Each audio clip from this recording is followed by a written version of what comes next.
So you can see the signal here is -1 here. Trade filters, no. If you look at the position versus filter position and calculate the total size traded, then they are the same. However, the trade sizes are different. Trade sizes for position +5, +5, +10, total equals +20. Trade sizes for filtered position +5, 0, +15, total equals +20. If your transaction costs isn't linear, you might incur more TC when trading bigger sizes. So in the filter position case, your save TC PNL could be negative, I think.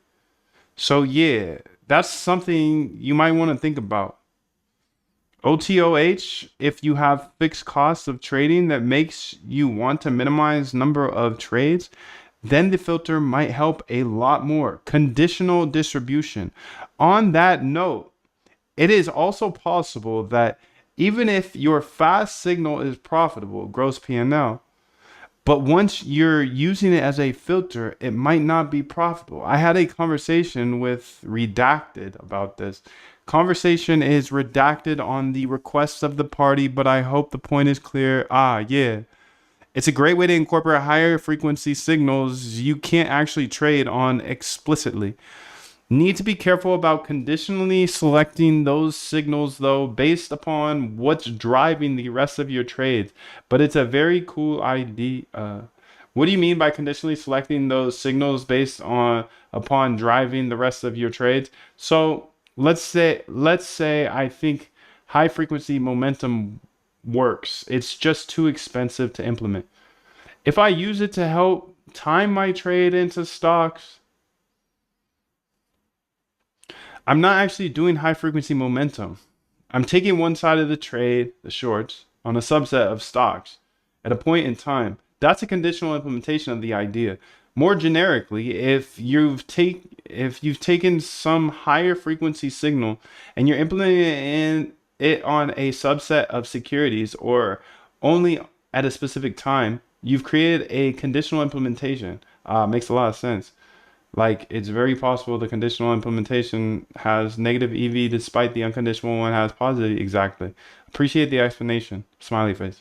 Long story short, in the extreme example of where your fast signal is consistently wrong, when it's activated, you might be better off not applying it, despite the fast signal has predictive power in itself.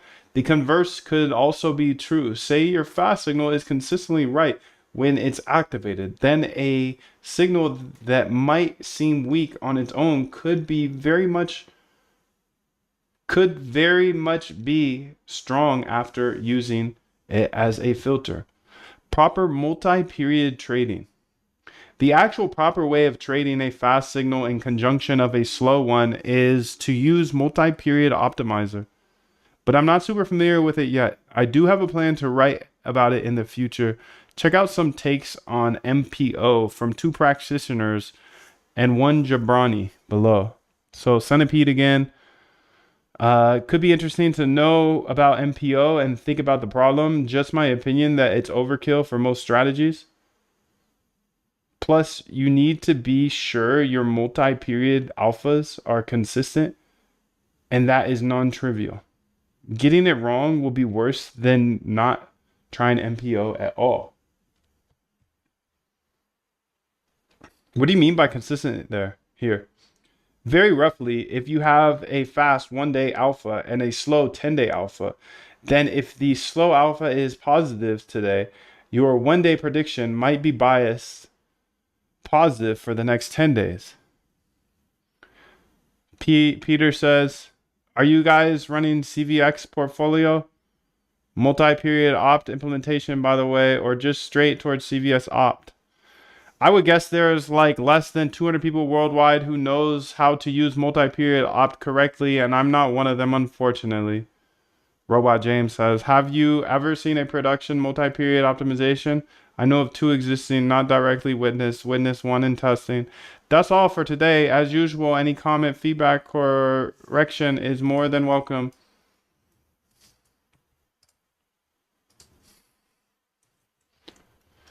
Please give me a short bullet point, and I mean short review of this article for my notes. For my notes, because there's a lot of good stuff in there. The fast versus the slow, dude. I like the ideas of this.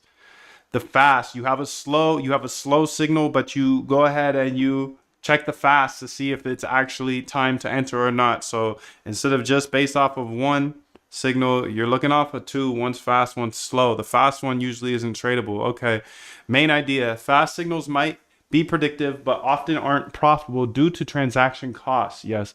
Solution: combine many signals or smooth individual signals to improve profitability.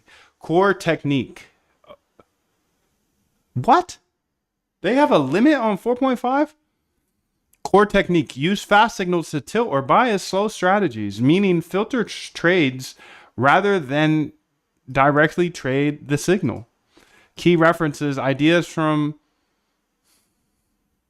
Macro, Centipede, Jeff Yan, and a paper to trade or not trade.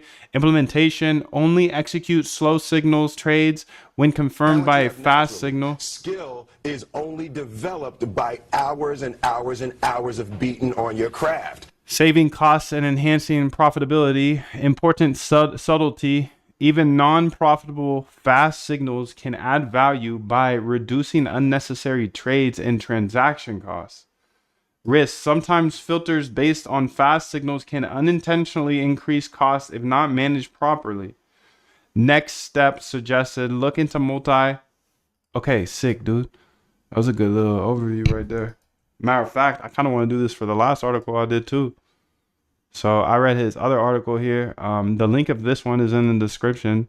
Please do go check it out if you like, if you want to read more. He's a smart guy, clearly. Clearly smart guy. Clearly smart guy. Much love to him. Thank you for sharing this. Let's go ahead and change this because we only got so many things here. Please also give a very short bullet point to this. Thanks. Okay, so this was the article prior, and I didn't do this before, so I want to go ahead and do it now.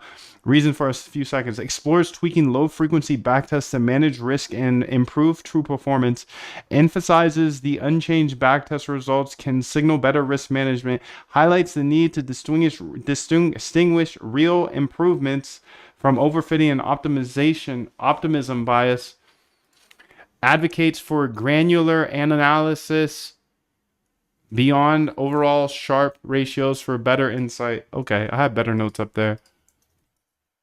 Okay, dude, that was that. That was a good article. Let me know if you want me to go through some more of these. I will make sure that link is in the description. This was a fabulous read, and this is the name of the article here, just so you can dive deeper if you'd like. And you can see trading fast signals, multi-period trading at home, dude, at home. Let's stay at home.